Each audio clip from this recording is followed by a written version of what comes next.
So we have already learned the basics about what are raw data, what are facts and figures. And also children, you remember we studied about IPO cycle, that is input processing output cycle. How computer takes the input, then it processes it and it turns into the output. That's IPO cycle. Then we also know a bit about the memory, how the computer stores data in the computer memory. Today our class will be having more about computer memory, the types of computer memory, that is the primary and the secondary method of storage in the computer. We call it primary memory and secondary memory. And different types of storage devices which we attach to the computer, right? So when you talk about computer memory, it is the capacity of the computer which could store the data and information. That's called the memory of the computer. So whenever you work on the computer, you require something to be stored in the computer that could be retrieved whenever you require in future. So that the whatever you store in the computer, that is called memory of the computer. Okay. So it could store the input, it could do the processing. Processing is also done in the computer memory itself, and output of the computer.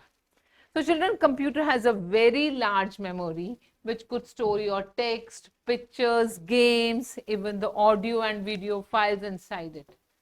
And when you give the instructions to the computer, these instructions are also stored in the computer memory. They are processed in the computer memory, and whenever you ask for the output, you get the output from the computer also. But anything that you store in the computer, that is always understood in the language of machine. You know, machine language is the language of electricity, that is 0 and 1, and we call it binary language.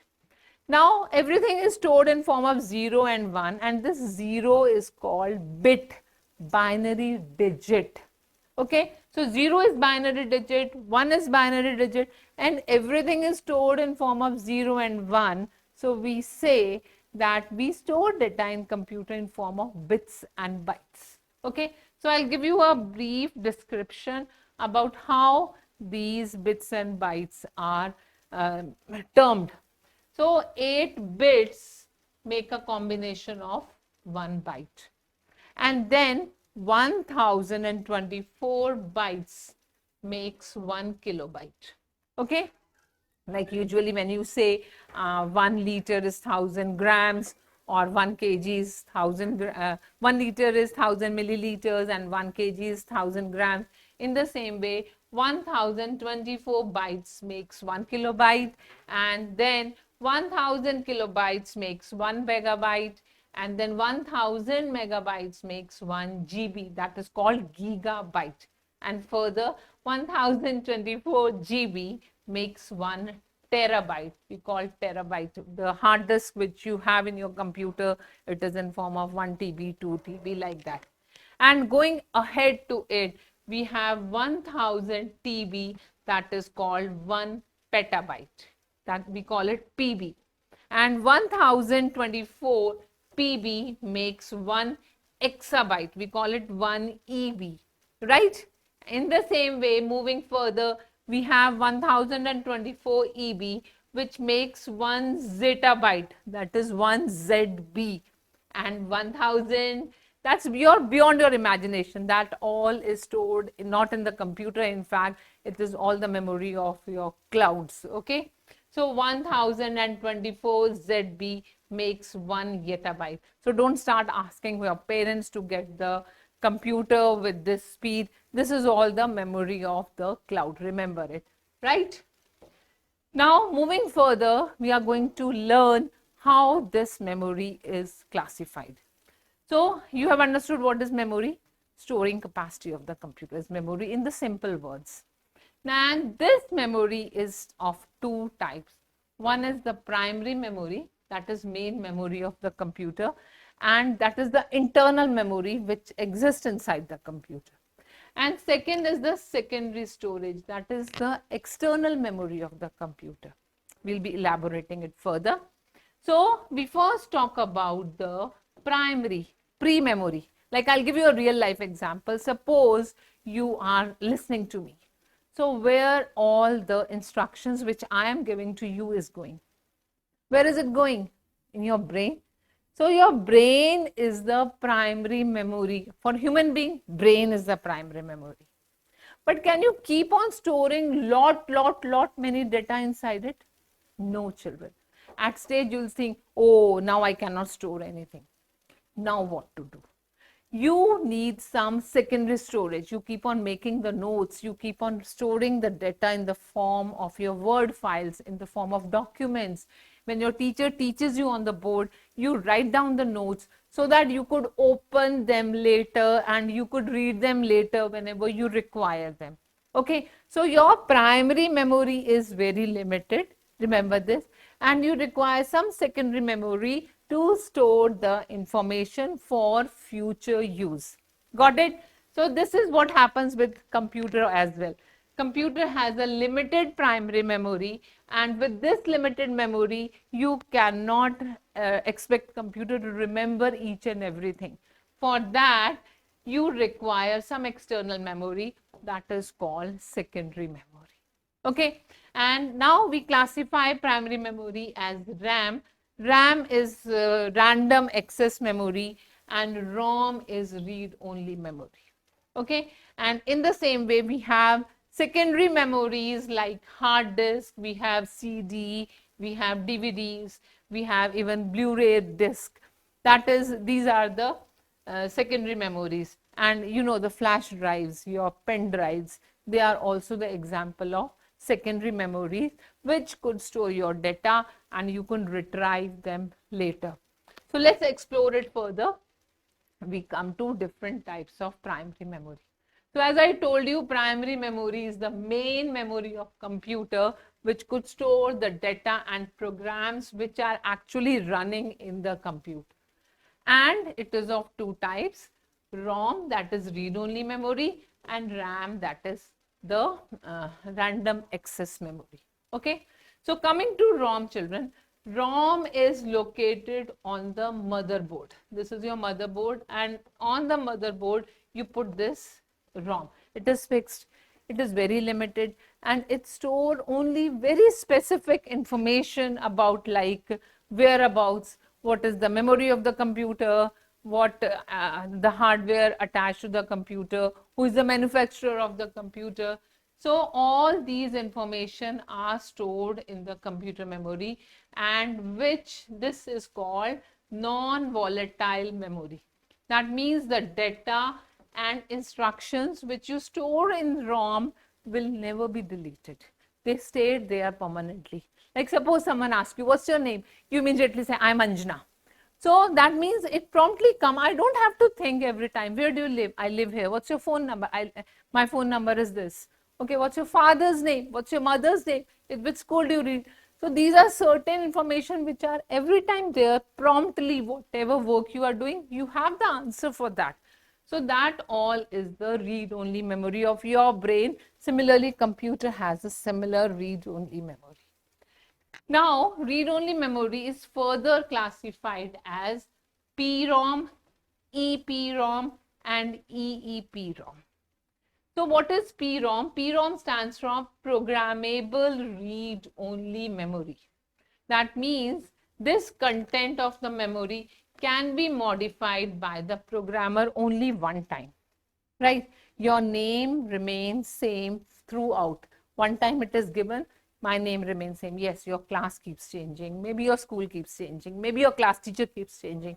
So there are certain things which are permanent. Your father name remains same. Your mother name remains same. So there are certain things which are written in the computer memory for one time. That is programmable. Once it is written, it remains there till the computer exists in the world. Okay, that particular computer I'm talking about. After that, we come to EROM. So like EROM is erasable.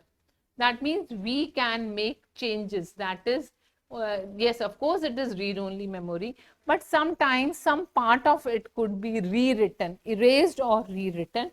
We call it EEPROM.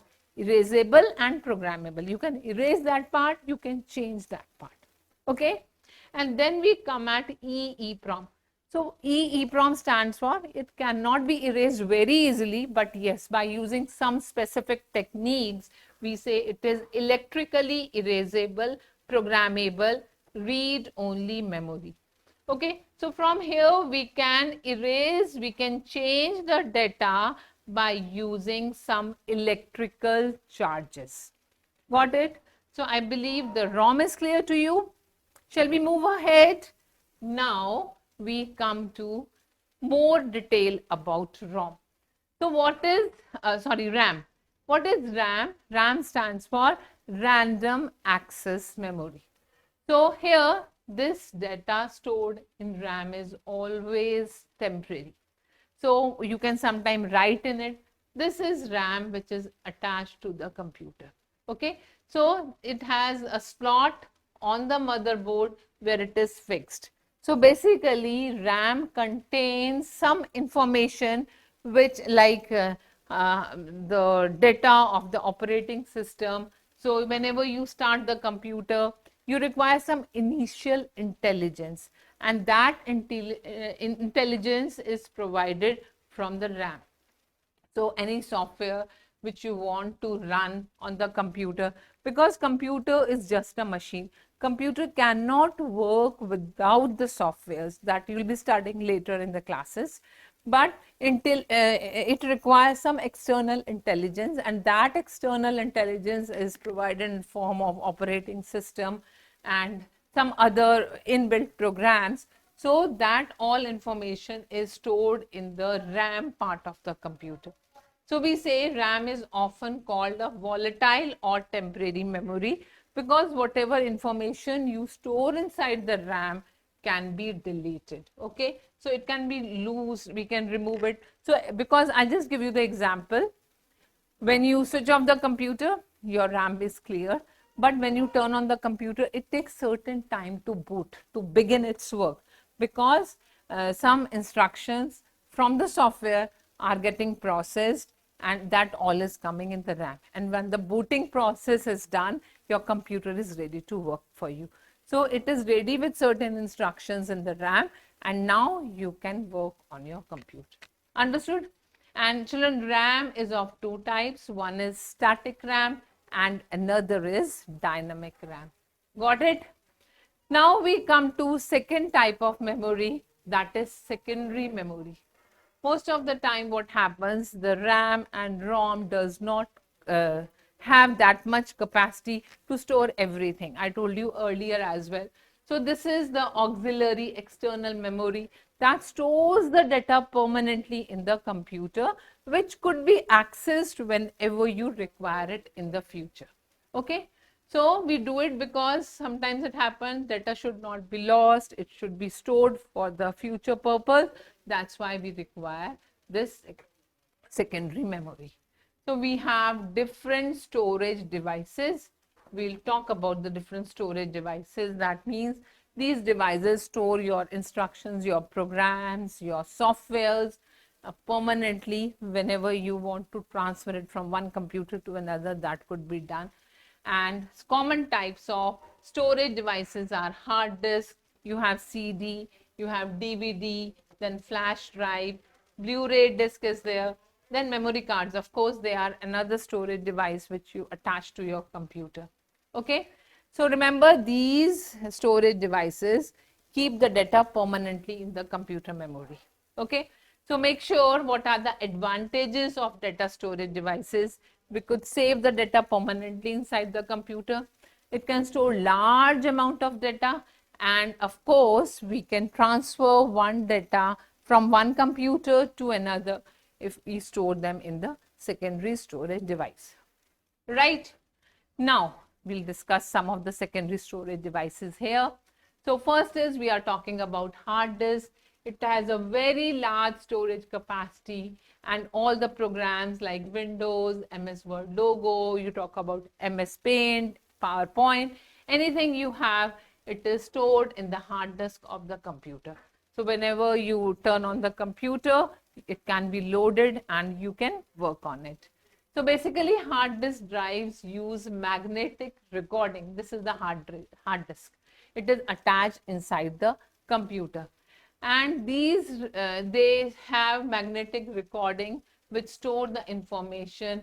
There are certain circular disks which are called platters. So data is stored on the both side of the disk.